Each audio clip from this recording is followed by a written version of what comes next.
Another pair of Yordles for SuperMassive with the Ziggs and Kennen off the table. Ziggs and Kennen removed. Stock standard.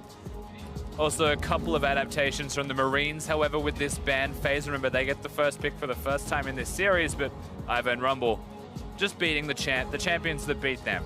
Just immediately removed. And a quick Syndra ban by SuperMassive in the first rotation. They don't want to give this over to Gigabyte Marines. We'll see if your prediction comes true, if they lock in the early Ashe for Slay. Looks like instead they might be favoring the Gragas. That's their first pickup for Stark. Yeah, still two champions of massive priority. The Gragas, I'm not surprised that they will first pick for. It was more speculation that perhaps Ashe was even a higher priority than Gragas, but they don't want to risk SuperMassive being on red side taking the Gragas from them. They want to make sure that Stark is set up for success as best he can. As this should, I'm surprised. I mean, critical that all these 80 carries were left up and available in this pick and ban phase, but it is the first pick Ashe. Coming in for Zeitnot, what are they going to pair it with here? That's the question, but LeBlanc had also made it through. Blind pick for Naru early on, here it is. Yeah, they picked the LeBlanc. They also get the Ashe. Now again, Caitlyn was there, a champion that has been religiously taken away from Zeitnot as it's above and beyond his best. But the Ashe, yes, he is good on it. It's also taken away from Slay. So naturally, they will pick up the 2-for-1 with that AD carry of choice. LeBlanc being picked, there are options into it. They could honestly go Lulu Karma as a rotation if they're really feeling up to it and just try and hold on through that laning phase. Lulu mid, notoriously good. Vedius has spoken about it as to how it works into LeBlanc. Karma does the same thing as to how it works. They have choices. They could pair with the same lane that they were dealing with last time around. With the Lulu locked in now, hovering on the Varus, and it's locked for Slay. They pick themselves their bottom lane, so Lulu Varus naturally in the face of an Ashe, they're going to try and go towards a bit more kill pressure. We saw it last game, honestly. Zeitnot, Dumbledoge taking out Slay and Archie as they hit level 6 first. The kill threat is definitely a genuine thing to be considered. But we're yet to see a jungler in the first 3 rotations, which is very different.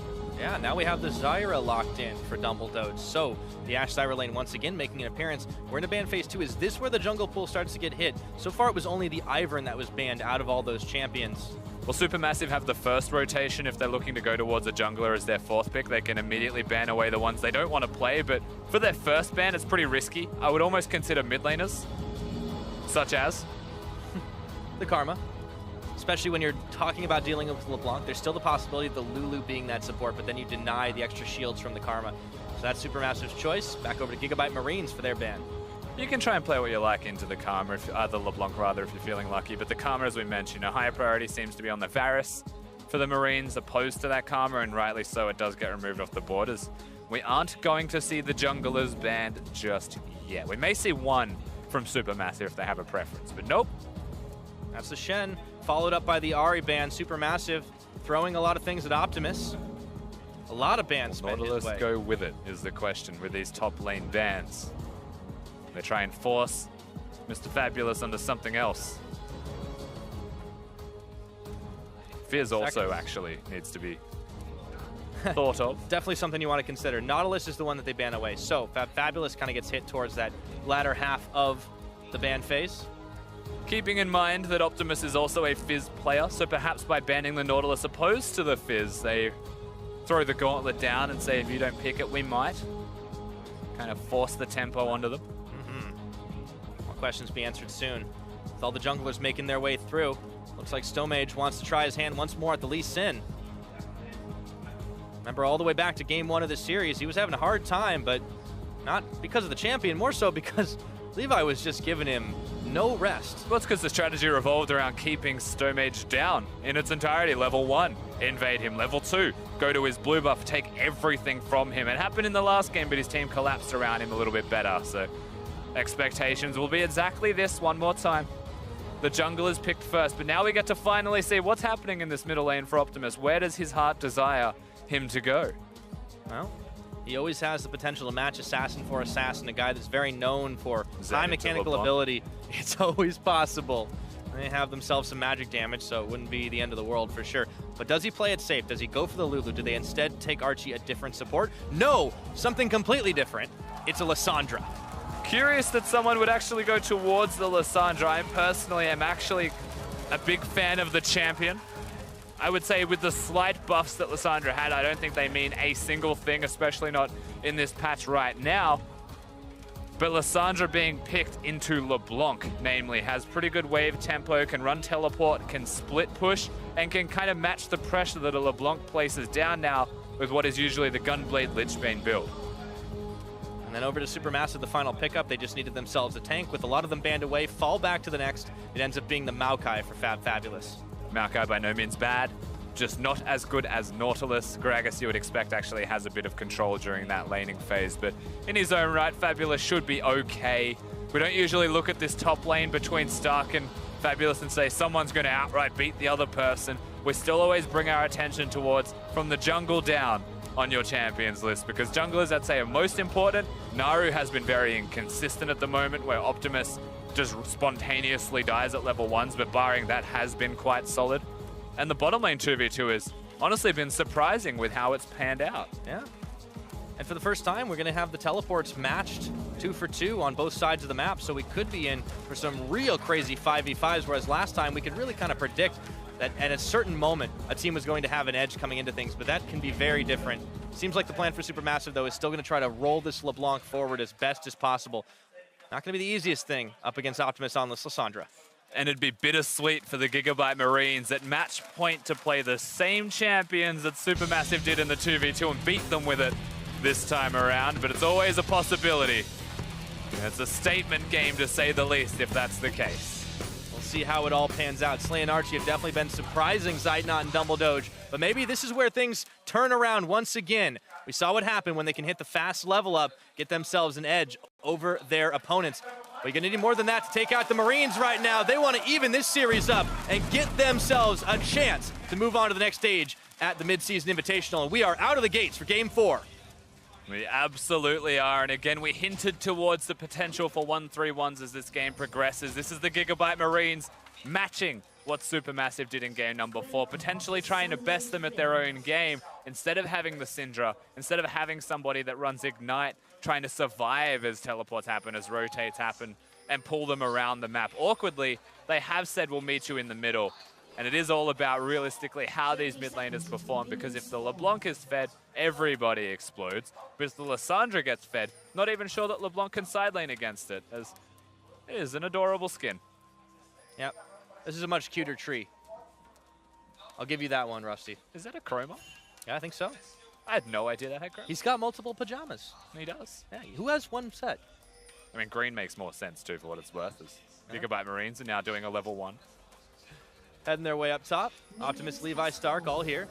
Nobody's in this brush. No one's anywhere near this brush, to be honest. And you can also see SuperMassive are kind of taking the safe point, trying to get that assist on the Raptor camp. Naru's not far away from Fabulous and Stomage. And they'll probably do this. They might actually go the long way to the Raptors, actually catch them as the Raptors spawn. As both of them leave this bush, that's where they might actually enter the area. Oh boy, they see him. They know. Levi, all of a sudden, it's 2v3. Stark gets a big bop on, but in goes Stomage looking for Levi straight into the back line as Naru's there, and it looks like they don't want to finish it off. Instead, oh no. Start on the Raptor camp. We're fighting for it. Okay. That's expect 2. Anything else to go. A couple of Raptors go in the way of Stomage, but Levi's got some help. The smite's down, stealing it away. And Levi wins the smite battle, but not just that. Lee Sin doing this red buff by himself. You'll watch his health bar go down pretty quickly. You compare that to Graves, who can walk over to his blue and not actually really take any damage at all. He should be perfectly fine. So for what it's worth, this is still a lead for the Gigabyte Marines. Yeah, it's exactly the way that they wanted to start it off. They started in game 1, setting Stomage behind. It could be the same story again here. Maybe not as far behind, but he's going to have a rough path ahead, and Stomage needs to have an impact early on this Lee Sin. And Rusty, especially if they want to be able to contest down to the bottom. Once again, we have a very important Drake. That's another mountain Drake. If it's not a mountain, it's an infernal. One big thing though, I mean, I didn't really mention it. Stomage, whilst he loses a bit more health, he's forced to smite. Oh, bottom fighting. Okay. Good old level 2 fight. Zeitnot burning 2 summoners to get out of there. This is also the side of the map where the junglers will go, what is currently on your screen. So if summoners are burnt, just keep your eyes peeled.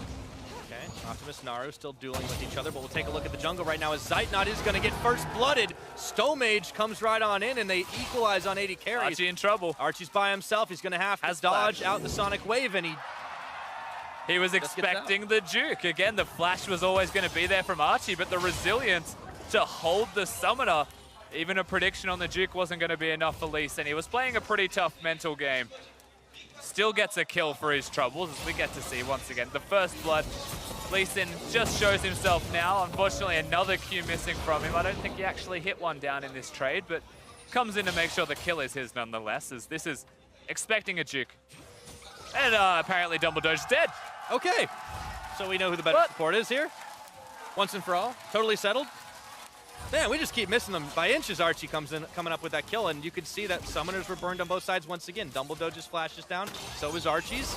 But now you've got level advantage for the support. Now you have to wonder, was Dumbledore's trying to hold a minion wave and die into the minion wave? Oh, Optimus! He turns back around. Naru wasn't expecting Levi to be right in front of his face. Adventurous flash forwards from Levi. I don't think he needed to commit that hard, but also helping to reset the 1v1 in this middle lane, where Lissandra hasn't really been having a great time. Stone Mage now trying to make his mark on it as it pushes in. For Levi, Naru's here, he's healthy enough for the time being. There's a Q, it's point blank, able to connect. Still not enough to finish, and the claw comes out to deter Stone Mage to Naru any further. And they thought Optimus had already gone back to base, so they tried to time it their best as we get to see how this happens. Archie has a level advantage. Oh, Pix hurts. What a baller.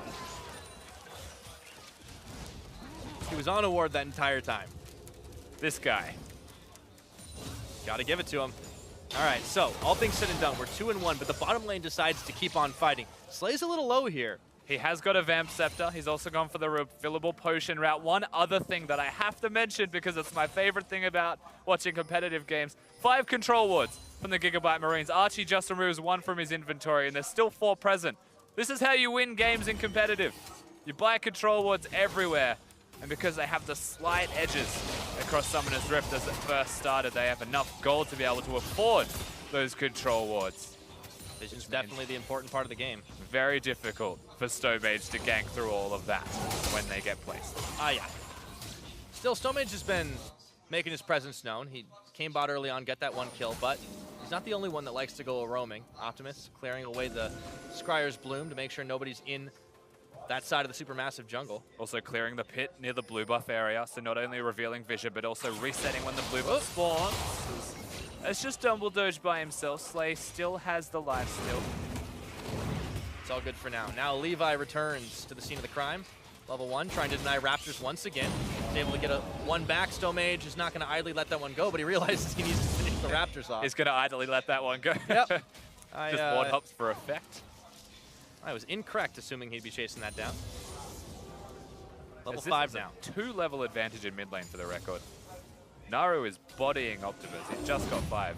Yeah, that's what you need to do with the LeBlanc too. And now Stone Mage tries to go turnabout, but Levi was there once again. Half his health bar's gone. Teleport in for Stark. They want to collapse on. They find Stone Mage, and Stark is going to get the finisher. Archie even nearby to rotate. Varus was also making his way up. The Gigabyte Marines. You can feel Stone Mage getting flustered. Like, you can just tell that he was a little bit annoyed that Levi reared his head and was like, well, you want to take 2 of my Raptors, I'm going to take 2 of yours. And that's why he dies. Can't play the game the Gigabyte Marines want you to play. Lured him right into the trap, and we're able to take him down. That's the first kill of the game for Stark. It'll make it a little easier for him to push in Fabulous. As always, that has been a very quiet lane. Optimus goes in for the Frozen Tomb. Chains are on, but it doesn't matter. With the help of Levi, he tags him out. LeBlanc is one of the most mobile champions in League of Legends, but Lissandra is also one of the best champions to lock you down. Bottom is fighting as well. You just let me talk. It's all right. Woosah. Okay, you can go again. No, I've lost it. All right, well, whatever. We're right back to the top lane. Stark is finding Fabulous. Turning in, burning for just a little bit more. Archie's going to back off, so Slay has to be careful now. But this is what you see. The reason Optimus taking that Lissandra, exactly that. He's able to get the lockdown. Levi comes in. Yeah, just gets the assist, but it doesn't matter. Shutting down LeBlanc's key to this game. One of those things as well, like Maokai has historically been one of the better picks, not mid lane obviously, but one of the better picks into LeBlanc as a team composition counter, because LeBlanc has to overexert herself to place the poke down onto most people, as we'll see if this gets him. Nope, doesn't care. He actually pretended it didn't exist. But the reason that Maokai is a counter to LeBlanc is because she goes in, you're guaranteed to lock it down. That's the thing with Lissandra ultimate as well. If you're able to hit the right LeBlanc, then you will lock her down. That means the W is naturally going to hit afterwards. And with these 2 amounts of crowd control next to Levi, who's playing the Graves, the burst will be enough to kill any LeBlanc. setback for Naru right now. As you talked about him being a little inconsistent in this series. Kind of all on the line right now. We need to see him stepping up, but he's getting locked down by Optimus. Even with the level advantage, it just wasn't enough. And now you can see Naru trying to find kills elsewhere on the map. Throws down a couple of wards. Not going to go roaming just yet. He's waiting. Stomaged is here as well, but so is Levi. This could be a 2v2. Chains on. Optimus gets out of range. Nice and quiet. No one's going to pull the trigger just yet. SuperMassive red buff are still down. Now Stomage. Is this where he gets revenge?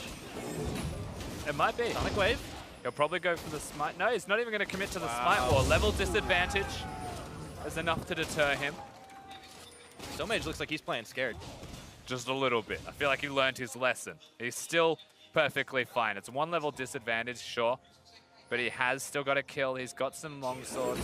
Okay, sends the Q, dodging from Levi. There we go, end of the line. That's a lot of damage from Levi. Even trade at the end of it all. They both have red buffs too, so the regeneration will be there when they're out of combat. Everything will be okay, but the real winner here is Levi because it's in his jungle. That's a teleport bottom from Optimus. Yeah, he may not even be needed right now as Zeitnot's going to flash one way, but looks like the rest of the team's going to be there to really slow it down. Optimus trying for a way in, but the plants keep pushing him back. Naru's there. Chains flashed over. Stomage is the target, and Slay takes him down. Now Fabulous has a big maelstrom on, but he's exhausted away, and Levi chases over the wall with the flash to follow through. 2 kills for none picked up, and Gigabyte Marines are looking for bot turret. Yeah, clean from the Marines, honestly, just going down to the bottom lane. Naru's not going to be able to do a single thing mid, and Stark had chased Zeitnot the whole way up the river, basically, as now they threaten the bottom lane turret. This is exactly what the Marines do best. They get a pick, and that pick translates into multiple because they're just so damn aggressive, and suddenly turrets fall, and gold leads form. Just like that, you got 3,000 in the lead at 10 minutes. Here was the start of it all. Chains onto Zeitnot. Almost deja vu of the last game, Pyra, I think it's safe to say, right? The way that we saw it for SuperMassive, as the teleport just came down to bottom. Naru wanted to finish off Slay, but look at that, he's burning low, and the minions get him. It's Slay getting the kill credit, as Optimus is getting kicked back away, but he's still able to finish the claw. Stomage following through. Stomage Desperately needs to help get some kills on the board, but double doge going in, going too deep. Stomage follows, the shield is there. It's a double kill for Optimus. Things are falling apart for SuperMassive. Lulu just shows up. It's like, I hear you want to kill. It'd be a shame if something would have happened to it. And Stark was there. Also here, yeah. The Gigabyte Marines, they've turned it on. This is looking like game 1, Rusty. 9 kills to 1. 11 minutes on the clock. The gold lead's getting out of control. This is a nightmare for SuperMassive. The crowd loves it. Every minute of it. Gigabyte Marines looking to stamp their authority, close out this game. I'm saying it at 11 minutes, close out the series is what I mean, but let's take a look at this again right after the replay. Teleport finishes for the LeBlanc. And the teleport's fine, but the timing, you have to say, on that W from Optimus was incredible, locking him down as he was distorting forwards. This is cute from Optimus. You can obviously follow the claw through. Puts him next to Slay. And Double Doge decides that because he has Ignite, he has enough to get the kill. But he doesn't, as we're fighting again. And Stark is killing Double Doge again. All right, right back to it. We continue the tradition. As soon as the replay happens, we have to see more. It's like they know we're replaying a fight. They're onto us. I think they're just not stopping the action right now. Gigabyte Marines can get everything they want at the minute. Stomage gets a kick back onto Stark. Zeitnot's here. Do they dare to go deeper? It looks like the answer is no. I don't think Zeitnot's so. still chasing. You know he'll go on you. Stomage has no kick anymore. Oh, he goes in. There we go. Oh, the damage. Really? Hello. Oh, Naru. Going in. Zeitnot getting the credit. They're going to turn it on to Levy. Maybe this is the chance they need, but Naru realizes Optimus is there. Doesn't want to follow. It ends up being a 1-for-1. Levi barely lives. They're diving top lane. Yeah, and Fabulous, he might not live through this one. Slay still tanking tower. This has gone a little wonky. Slightly haywire. The Gigabyte Marines, however, what they have done is they've enacted a lane swap. They've got item spikes. They are so far ahead of the opposing team that they're able to force this onto their opponents. It's by no means wrong. No, it's working out for them. It's Three wild. Lissandra. Abyssal Scepter completed, right? You've got the Blade of the Rune King already on the Varus. They're hitting these spikes a lot faster. SuperMassive, this game will spiral out of control if they don't stop the bleeding. Yeah, definitely right. But how are they going to stop the bleeding when the pressure that comes out of a team with this much momentum is so high. It's not like we're watching Supermassive with a 4K lead and Gigabyte's getting opportunities to come back into the game. This is a fast-paced, aggressive Vietnamese side with all of the tools in their arsenal being used to only go forwards. They will fight you at every opportunity where you don't expect them to. And so to come back into a game like this, you really have to pull out something crazy or unexpected. And against a team that thrives in unexpected, Supermassive need to actually turn it on. This could be an Ash Arrow opportunity. He's holding on to it for now, content to just clear the turret. Remember, the tower lead is not huge right now. It is only 1-2, but that could change very quickly with a 3-stack for Gigabyte Marines up top. Exactly right, with 3 of them up here. Levi's hit a counter gank, he knows. They want that 1-3-1. Just content to let the minions crash into it for now. Zeitnot and Dumbledoge going to have to be pushing it back here. The chains are on to Optimus. Was able to dodge some of the damage from that Lissandra. Flashback to the Frozen Tomb. Of course, forcing him to go back, doesn't want to lose any health himself. No, doesn't have a completed Gunblade, so the trades that go equal aren't exactly efficient just yet. Yeah, that's a closing window too, right? LeBlanc, you want to get out of this laning phase with the lead, but he has a 2-death count. No kills on the board. And he hasn't even been winning his farm right now, so it's a little difficult right now if you're Naru. Yeah, you're not even sure that he's going to actually complete the Gunblade. I doubt he will. In fact, it's not going to trick him. It's your own lane. I actually believe that where he's going now with the Fiendish Codex should be a completed other item. Should leave it at the Revolver. He's already too far behind to commit to completing an item that for ability power is not that efficient, because building the Cutlass in a situation like this doesn't feel great at all. No, it definitely is not an ideal situation right now. Supermassive, 2 kills on the board. That's it, handful for them. Stomage has been pushed back time and again in this series. At least he can secure some vision for his team. But they need to find answers, and it looks like this is a team that would thrive very much in the mid game if they were even, or even a little bit ahead, but it's very much not the case. They're actually looking to dive, it seems, top lane. They get it though. Stomage has flash, so he can navigate this. It's about the Ash Arrow though. This is a long collapse. Slay's coming forward, Ash Arrow to the back of Slay, teleport, double TP coming up. Slay's tanking for just a moment more. He will finally fall, but in comes Optimus. Immediate turn for Zeitnot and claws him down. Archie's gonna get followed up on by Stomage and Fabulous. Who's gonna win this one though? Optimus, nowhere else to go. Shut down by Fab. And it's Stark who's too late to the party. It's a 1-for-3 in favor of Supermassive. Yeah, for no particular reason, Levi is a split-pushing Graves right now. So yes, they get the kills, and that is a very good move from Supermassive to try and pull themselves back into this game. It'll end up becoming a turret trade as the end goal and the primary objective for them, forcing teleports as well. They may not even get the turret in the end. In fact, I don't think we'll see anything happen. All right, opted to pull out from the turret, pushing. Not going to be enough here, and here's the start to the fight as Stomage looks to collapse in. And this is quite simply the arrow hitting, followed with the Zyra. It's the crowd control that you see from them. Now, Optimus destroys Zidon. He no longer exists. Archie, basically a non-factor as well, but because there's just one too many extra people here, you have to imagine that if Graves was nearby, not actually pushing the bottom wave, that could have been a different story. But the story is all about Supermassive in that fight. With a 4K gold deficit, they managed to retain that and get some gold. Yeah, it's encouraging for Supermassive that they can still take fights, burning 2 teleports, but they got to be careful. Zeitnot chased through, and collateral damage, everything thrown at him, including Levi with an end of the line. Zeitnot is going to limp away, but this tower's not so lucky. It's a little bit much, don't you think? Stark now going to probably try and do it himself. He may just throw an explosive cask somewhere and see what happens.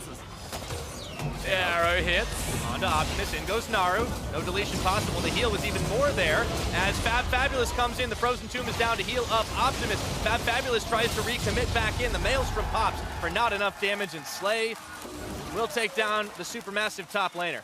Optimus has an Abyssal Scepter. He also had his ultimate that he self-casted. So in terms of killing Lissandras, if it wasn't during the duration of the Ash Arrow, then it wasn't going to happen as Naru.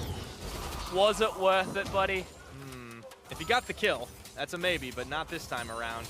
Flashes and flashes all across the board. We're seeing some serious carnage this game, Rusty. It's just the majority of it. Gigabyte Marines, they're finding themselves the wins, finding themselves the kills. The gold advantage still huge for this team. We haven't looked at Dragon for a little while, but of course it is an Infernal on the Rift. Supermassive, they might desperately rush this. And I don't know how much of this will be desperation. They are at the very least going to pull it out. They've got control wood vision there. if they try and fight this. Remember, it is on the Scuttle Crab. Stark's here. SuperMassive probably don't want to fight this, is what I'm saying. They want to try and sneak it, not fight for it. But you know what? Here we are. Looks like it's going to be a smite fight right now, and the fight will probably 2 levels to Levi. Here we go. It's going to go the way of SuperMassive. He gets it at the last second, but now can SuperMassive get out? You'd have to expect with the extra levels of Levi, the smite would have been enough, but the execute damage out of Lee Sin with his Sonic Wave proves to be what it takes as SuperMassive. I would not go that way. Directions. Yeah, that's a clutch safeguard. Threatening the middle lane inner though, that's the name of the game here for the Marines. They can get it big for these guys. Turn it on as there is no Naru here. Tower falling all the way down to half health, but Fabulous coming right back on in. Twisted advance on the start. SuperMassive gets a big kick onto Levy, but he's still dishing the damage onto Zeitnot. There just is not enough for SuperMassive, and this platoon of Marines is charging in. You can kick him in, but if the turret's dead, it's not a danger zone anymore. In fact, Levi was then kicked under the loving arms of his team, where he turned around and destroyed everybody in front of him. The Graves is huge, and unfortunately for SuperMassive, it's not going to be enough. The rest of the team weren't able to defend that one, and the bottom lane turret is still standing. SuperMassive, they are beyond a point where they're on the back foot. They are definitely desperate. This is when you got to start making any play you possibly can. We've already seen that out of SuperMassive, but what else do they have left of them? We're 19 minutes and some change into this game, and it's such a massive disadvantage for the SuperMassive squad. Just trying to stay alive. They want to make it onto the next stage of MSI, but it is looking less and less likely. And you know what I admire most, honestly, Pyre, is that on the cusp of going to the MSI main event, taking on all of these massive names, including the likes of SKT, the Gigabyte Marines are still aggressive. They haven't changed. They are exactly what they need to be. And I feel like a lot of teams can look at a performance like this and actually learn from it. Because it proves that if you spend an entire season, and historically your entire career being aggressive, you don't come onto the main stage and play slow. You play what you are. Something to be said for playing exactly the way that you are the most comfortable with. Sure, you might want to hide some strats. Sure, you might not want to reveal things to your opponents, but it doesn't matter if you're not good enough to play them at that high level. No point hiding strategies in a game like this. No, definitely not. Well, teleports are in, that's 2 of them. Okay, Stark and Optimus coming. SuperMassive sight not immediately bailing out, but all of a sudden Double Doge didn't get the memo. Optimus, with a little help from Levi, blow him away, and now it's going to be open season on this mid tower. And they're just running straight down the middle lane. There's an outer turret alive in top, but there's no reason for them to go there. SuperMassive, you do not really want to take that engage, buddy. There's not a lot that can prevent the Gigabyte Marines from taking down this inhibitor. The walls are crumbling around SuperMassive. Not much base left to speak of as this inhibitor is going to fall. Death timers for Double Doge coming right back up, and it's all Naru and the rest of SuperMassive can do to just clear away minion waves, but all of a sudden Gigabyte Marines aren't done. And they just go straight to the enemy blue buff right now. They can potentially catch the minion wave in bottom and try and go towards the inner turret, but at the same time, I just have this feeling that they may not even want to do that, because if the opportunity presents itself, they'll just end the game through mid. Looks like that might be the chance right now. With an inhibitor down, SuperMassive are going to the next available thing to defend. It's going to be that bottom tier 2 that we saw being pecked away out earlier on in the game, but Gigabyte Marines having such a huge advantage here. It's hard to see them not pushing it short of a catastrophic mistake. And there they're going to it take is. the tower. They're going to get the bop, and now Zeitnot, the rest of the team, is going nowhere as Gigabyte Marines start pushing them down. SuperMassive getting the kick, flashing out of harm's way, but Slay looking to chase down, even tanking tower shots. Levi getting a double kill as he flashes in for the collateral. Gigabyte Marines want to end this right here, right now. Gigabyte Marines stand and deliver, and now they're about to send themselves potentially, if they can kill this Nexus, all the way to the main event. It's only Naru trying to stay alive here, trying to keep their hopes alive, but it is going to be way too little. It is going to be way too late. That's the ace. Gigabyte Marines, they stay true, they stay aggressive, and they punch their tickets. Over to Rio. Well, wait a minute. One last effort to try and push him back. That's it. Gigabyte Marines with the victory. And congratulations to our final winners, our final representatives at the MSI main event. Once again, the Gigabyte Marines. They played their hearts out, but the aggressive style that you come to know and love these guys for always stays true every event that they go towards. It's a pleasure to see that they've never changed. I can't wait to see how they take to the big stage against the likes of Team WE SKT, all these teams, TSM, Flash Wolves, we saw how everybody played. I cannot wait to see what they can bring out. But today, they are big winners, 3-1 over SuperMassive. And you can see they're not just winners in the heart of the crowd as well. They're also superstars. Levi is an absolute gun. Optimus also flanking him. I mean, the whole team showed up when it mattered the most for them, right? And that's the most important part to me is the bottom lane, what we called the weakest lane of this team, actually put in a lot of work in this series. Yeah, honestly, outclassing Zeitnot and Dumbledoge on a number of occasions, and those guys were a large part of the SuperMassive success. Honestly, I've got some serious hope for this team coming into the main stage.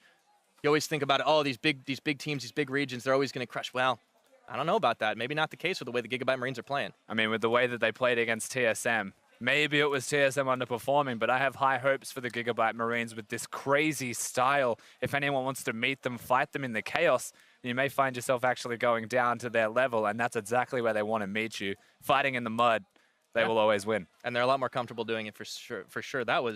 Honestly, that was a treat to watch. That whole series was incredible. Even SuperMassive firing back, it just wasn't quite enough. And at the end of the day, Gigabyte Marines well-earned victory. But for an in-depth look at how the Marines took that series, we're going to hand it off once more